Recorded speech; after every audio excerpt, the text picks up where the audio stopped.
Battle of Lucille എന്നറിയപ്പെടുന്ന Argentina versus Netherland world cup മത്സരത്തിൽ ഇന്നും ഐക്കോണിക്കായി നിലനിൽക്കുന്ന ഒന്നാണ് ഡച്ച് ഡഗ്ഔട്ടിന് നേരെയുള്ള മെസ്സിയുടെ ആ സെലിബ്രേഷൻ. അന്ന് ഹെഡ് കോച്ചായ ലൂയിസ് വാൻ ഗാലിനോടൊപ്പം ഡഗ്ഔട്ടിൽ ഒരു ഗ്ലാസ് ഒക്കെ ഇട്ടിരുന്ന് ആരാധകരുടെ ശ്രദ്ധ പിടിച്ചു പറ്റിയ അസിസ്റ്റന്റ് മറ്റാരുമല്ല, സാക്ഷാൽ എഡ്ഗാർ സ്റ്റീവൻ ഡേവിഡ്സ്. ഡച്ച് മിഡ്ഫീൽഡറായ എഡ്ഗർ തൻ്റെ തലമുറയിലെ ഏറ്റവും മികച്ച കളിക്കാരിൽ ഒരാളാണ്. ഏത് സിസ്റ്റത്തിലും അഡാപ്റ്റ് ചെയ്യാനുള്ള തൻ്റെ വേഴ്സിറ്റാലിറ്റിയും ക്രിയേറ്റിവിറ്റിക്കും അപ്പുറം മറ്റു കളിക്കാരിൽ നിന്നും വേറിട്ടു നിർത്തിയിരുന്നത് അദ്ദേഹത്തിൻ്റെ ഹെയർ സ്റ്റൈലും ക്ലാസിക് കണ്ണടകൾ തന്നെയാണ്. അയക്സിലൂടെ തൻ്റെ സീനിയർ കരിയർ തുടങ്ങി പ്രമുഖ യൂറോപ്യൻ ക്ലബ്ബുകളായ AC Milan, Juventus, Barcelona, Inter Milan ഉൾപ്പെടെ 9 ക്ലബ്ബുകൾക്കായി ബൂട്ടുകെട്ടാൻ എഡ്ഗറിന് സാധിച്ചു.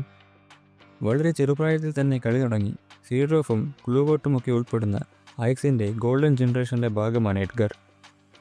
എന്നാൽ 1995 കണ്ണിന് പരിക്കേറ്റതിനെ തുടർന്നുള്ള മെഡിക്കൽ ചെക്കപ്പിലാണ് തനിക്ക് ഗ്ലോക്കോമ എന്ന അവസ്ഥയുണ്ടെന്ന് സ്ഥിരീകരിക്കുന്നത്. കണ്ണും തലച്ചോറും തമ്മിൽ ബന്ധിപ്പിക്കുന്ന ഒപ്റ്റിക് നർവ് നശിച്ചു പോകുന്ന അവസ്ഥയാണ് ഗ്ലോക്കോമ.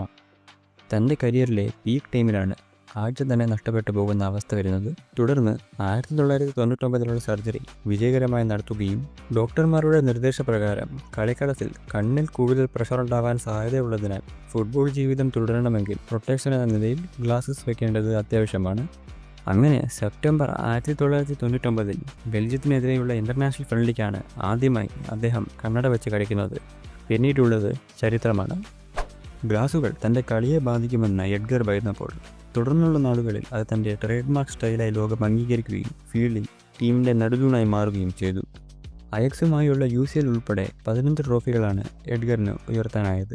കളിക്കളത്തിനകത്തും പുറത്തും സക്സസ്ഫുള്ളായി ഒരു ഏർലി റിട്ടയർമെൻറ്റിൻ്റെ വക്കിൽ നിന്നും ഇന്ന് ഈ നിലയിലെത്താൻ അദ്ദേഹത്തിന് കഴിഞ്ഞെങ്കിൽ എഡ്ഗർ ഡേവിഡ്സ് എന്ന ഡച്ച് ഇതിഹാസം പലർക്കും ഒരു റോൾ മോഡൽ തന്നെയാണ്. ഇതുപോലത്തെ ഇൻട്രസ്റ്റിംഗ് ഫുട്ബോൾ സ്റ്റോറീസ് ദിവസവും കേൾക്കണമെങ്കിൽ ചാനൽ സബ്സ്ക്രൈബ് ചെയ്യാം.